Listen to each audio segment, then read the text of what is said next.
All right, so what I have here is a Sno-Dog snowmobile trail groomer. Basically, the customer's complaint is that it has no spark, and I did a spark test, and no spark was confirmed.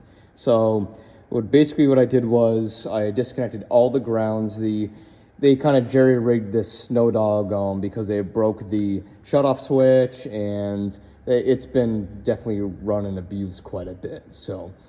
Basically, to kind of verify the whole spark condition, I disconnected the grounds on this side that were connected to the start up top, which is basically like an on-off switch. So basically, the on-off switch right now is useless, and obviously that there used to be a cover right here that had a on-off start, and that's disconnected. So basically, there's no way to shut this off or ground anything, but they can't start because everything else is disconnected. Anyways, so. When I brought this in, the flywheel was covered in rust. I live in New England, so this is the Rust Belt. We get a lot of corrosions. So I polished up the flywheel all around. So now it's got a clear contact.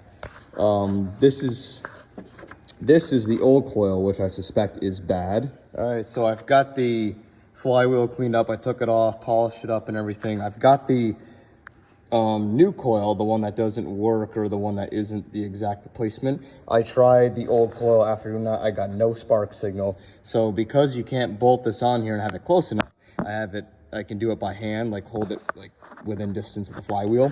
So if you watch the spark tester, if I can prop this up somehow, watch what happens when I crank it.